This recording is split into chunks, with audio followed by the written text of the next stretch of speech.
Hey there, my name is Drew Brashler, and in this video, I want to show you how to use X-FDBK, which is a feedback reduction plugin from Waves that you can use on your Waves LV1 Classic, LV1, or really any SoundGrid-enabled devices that you have. Now, this plugin is one of my favorite plugins to use on both a lav group, a handheld group if you're doing corporate, or a monitor wedge that is a little bit finicky with some feedback. So let's go ahead and dive in and see actually how to use this thing. Now, I have a pretty simple setup here. I have a speaker right here, and it's very close to me, and I have an SM57 going into my channel 1, and then I have my monitor 1 feeding this monitor here. So as I turn up this volume on this fader, what's going to happen is we're going to start hearing it in this wedge that we have here, and it's going to start feeding back. Now, for those of you who are listening on in-ears, or headphones, please be careful on this video. I do have a good amount of limiting and compression, so hopefully it's not too loud, but just keep in mind, I will be producing some feedback during this because we're talking about a feedback reduction plugin. So just keep that in mind. But my goal of a feedback reduction plugin is to get rid of some of that. That is very loud and it's distracting. Feedback is one of the most distracting things that we can have in a mix, and especially if you're mixing monitors for a musician. Not only are you going to be affecting the musician, but you're also affecting the front of house engineer with their mix out into the audience. So having no feedback is very, very important, and X-FDBK takes ringing out a monitor to the next step. You can easily ring out a monitor by yourself. Say you have a tablet and this X-FDBK program. You can just press setup, walk out on stage, cause some feedback, walk back to your console or use your tablet, and then see the adjustments that happened with that feedback that happened. So with that being said, I have my monitor 1 here, and what I'm going to do is I'm going to go and add in the plugin, and it's under Other, and we go to X-FDBK. And here is the plugin. Now, the nice thing is there's a little bit of an RTA. So as you're having audio going through this bus, you will see what's happening on the EQ side, anywhere from about 24 hertz all the way up to about 16K is where it shows. Now, the whole idea of this plugin is to press setup and cause some feedback. So for instance, I'm going to cause some feedback. There we go. And so it heard a piece of feedback at 5.1K, and then it also heard another piece of feedback that was starting at 482. And it went ahead and reduced that. Now, if I wanted to, I could continue to cause more feedback, and it would go and adjust more bands of EQ down. Now, the longer that you run this and the longer that you talk into that microphone, sometimes some things will come through as erroneous data. So we can see that 3 and 4 happened, and we didn't really need them. So what we can do is we can go ahead and press setup again, and we can actually go and delete these 2 bands that just popped up here. So let's go ahead and go back to setup, and I'm going to cause some more feedback. So check 1, 2. There we go. Check 1, 2, 1, 2, 1, 2, 1, 2, 1, 2, 3, 4, 5, 6, 7, 8, 9, 10. 1, 2, 3, 4, 5, 6. Okay. Once you're done with it, go ahead and press setup. Now, at this point, this EQ is inserted on this monitor. And so we can see, and we can go adjust the bands just by clicking on them. So we can go to band 1, we can see that there's a 9 dB cut at 5.15K. And then on 2, there's a 1 dB cut at 482 hertz. There's a 2 dB cut around 1.2. There is a 1 dB cut at 5.7K. And then if we go to band 5, there's a 2 dB cut at 4.1. Now, if you wanted to go and save some bands, for instance, so I can go in, click on this band, and it's really only 1 dB of cut at 5.7, which is very close to this frequency right here. And so if I wanted to, I could just go ahead and delete this one and go to my band 1, and I could actually make this a little bit wider of a Q, or a narrower. And by adjusting this back here, we are making this a wider adjustment, which would take care of that little 1 dB cut that was happening at 5.7K. So at this point, what can happen is now I can talk into this microphone and not have to worry about feedback. And what happens is if I uninsert this, we will start getting some of that feedback back. This will start becoming unstable. And so the closer I get to this monitor, we can start hearing some of that feedback coming through. Now, if I went ahead and put this back in line, then that feedback is going to reduce. We're giving ourselves more headroom to be able to turn up this microphone more. Now, we'll notice that there was a couple frequencies that we were hearing feedback-wise that the detector wasn't detecting. Now, there's two settings on this. There is a low sensitivity and a high sensitivity. And so the low sensitivity is good for getting those really loud pieces of feedback. But if you're wanting to get more of the pieces of feedback that are coming through, maybe at the smaller, quieter moments, then we can go ahead and click on high. And then we can go setup, and then we can go ahead and start causing some feedback in here. And so notice the feedback isn't taking away, it's starting to take out some of that feedback before it even starts. So I'm going to cause some more feedback here. So check 1, 2, check 1, 2, check 1, 2, check, check, check, 1, 2.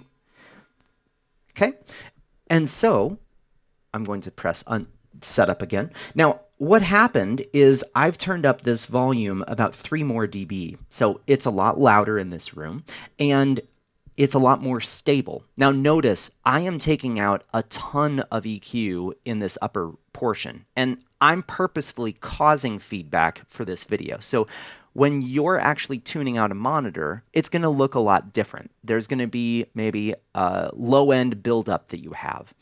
And so that will be reduced by X feedback. But this plugin makes tuning this a whole lot faster. Now, the other side that we could do this is if we went ahead and uninserted this, and we went and grabbed our EQ bands. Now, what I'd have to do is I would have to listen for some of that feedback. And then I would have to know what frequency it is. And then I'd have to go and adjust this down. And 1, 2, 3, 4, 5, 6, 7, 8. And so there we go. And so the old way of ringing on a monitor is obviously using EQ. Now, the great thing about X feedback is it does the detection and the EQ circuit. And there's 20 bands of EQ built into this plugin. So when we're looking at our EQ for our Q4, we would have to add a bunch more instances of this plugin to get up to 20 bands of EQ. And the other portion of this is that there is no feedback detection circuit in this, and there's no functionality of an RTA in this plugin either. And that's where the X feedback really shines with this. Now, other uses of this is that I would use this on a LAV group. So for your corporate guys that have LAVs that you put on your presenters on stage, I would take all of the LAV microphones, put them into a subgroup, and then I would apply this X feedback on that subgroup. So for instance, with this microphone, let's go ahead and route this microphone as if it is a LAV and put it through a subgroup and insert this and have it going to the left-right bus. So what I'm going to do is I'm going to go ahead and take this guy out and we're going to go ahead and add this in. So give me 1 second. Okay, so I have set up my console so that I have these 4 channels as my LAVs. Now, with those LAVs, I want to take them out of being sent to the left-right bus, and I want to put them through a subgroup. So to do that, I'm going to just go ahead and select on the channel, and then I'm going to go and remove this from the left-right. And so to do that, we just simply click the LR button here. And so we can go through all of our channels that we have. So here's LAV 1, 2, 3, and 4. And all of those have been removed from the left-right. And let me just make that the same here. So the next thing that we need to do is we need to make sure that our subgroup that we are setting up is set up for a feed to the left-right bus. And so we can go ahead and go down to our groups on 5, and we can select our LAV group here. So I have my LAV group, and I can see that this is already being sent to the left-right bus. So the next thing that we need to do is we just need to assign those channels into this LV group. And we can do that a number of different ways. One thing that we can do is we can just go select our channel and then just go ahead and assign it to the group. We can also go to our patch and go to internal and then scroll all the way up to our channels, and we can just do it here. So I have now assigned these 4 channels to my subgroup 1, and I have removed them from my main left right. Now if I start talking into this and I turn this up and go 1, 2, 3, 4, 5, 6, 7, 8, we will start hearing this in the PA, and you'll also notice that there's some feedback. Now, the next thing that I need to do is I want to go to my LV group and I want to insert my X-Feedback plugin. So I'm going to go ahead and do that. I'm going to go to Mixer 2 here, and here's my groups, and I'm just going to drop in right here, plugin list, other, X-Feedback. Okay, so we now have this X-Feedback plugin, and what I'm going to do is I'm going to go ahead and turn up my LV, and we will start noticing that we will get some of that feedback going here. And let me go back into my here. There we go. 1, 2, 3, 4, 5, 6, 7, 8, 9, 10. And we'll notice that right away there's some feedback. So what I'm going to do is I'm going to go and set this to a high sensitivity and press setup and have that presenter on stage, or my A2, start talking to that mic. 1, 2, 3, 4, 5, 6, 7, 8, 9, 10. 1, 2, 3, 4, 5, 6, 7, 8, 9, 10. 1, 2, 2, 2. Ooh. There we go. Hey, 1, 2, 3, 4. Now, what has happened is a massive amount of EQ has been cut out on this subgroup. Now, this is a bad deployment of a PA because, one, we have this speaker pointed directly at the stage, which is a bad idea, which is why we're cutting through this so much. But what I've been able to do is I've been able to turn this microphone all the way almost up to 0 on the channel fader. Now, if I go ahead and turn this down and I uninsert this plugin, and I start turning this up, the point that feedback starts, check 1, 2, 3, 4, 5, 6, 7, is right here at -6 dB. So I've given myself 6 dB more headroom on this microphone by applying some EQ. Now there is a trade-off between having too much EQ adjustment and volume. So obviously the more cutting that we do, the louder that we can make it, but also at some point we're going to do so much EQ that it's going to change the tonality of that microphone. So just keep that in mind. But this is one way of not only getting your monitors louder and reducing feedback, but also reducing feedback for you corporate guys and making those presentations have more volume in the room and less chance of a distraction with feedback. Now, if you want to find out more about this plugin, I have the link down in the description below to Waves' site about the X-Feedback. And again, this is one of my favorite plugins that I use anytime I'm doing corporate. I am putting this on the handheld group, on a LV group, and if I have any DPA headsets, I'm also doing that separately as well.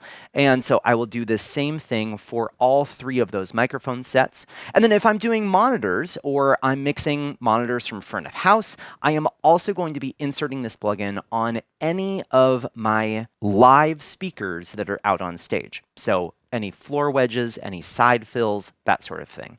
And that way, I can make sure that I am reducing the feedback in all of my sources, and I can do it very, very quickly. Now, I hope this video was helpful for you today. If you do happen to have any questions, or there's a video that you're hoping that I would make on the LV1 or any Waves plugin that's out there, please post that in the comment section down below, as I'm always reading through those comments to find videos that are going to be helpful for you. If you haven't already, make sure to check out my website at drewbrashler.com. Otherwise, I hope you have a great day.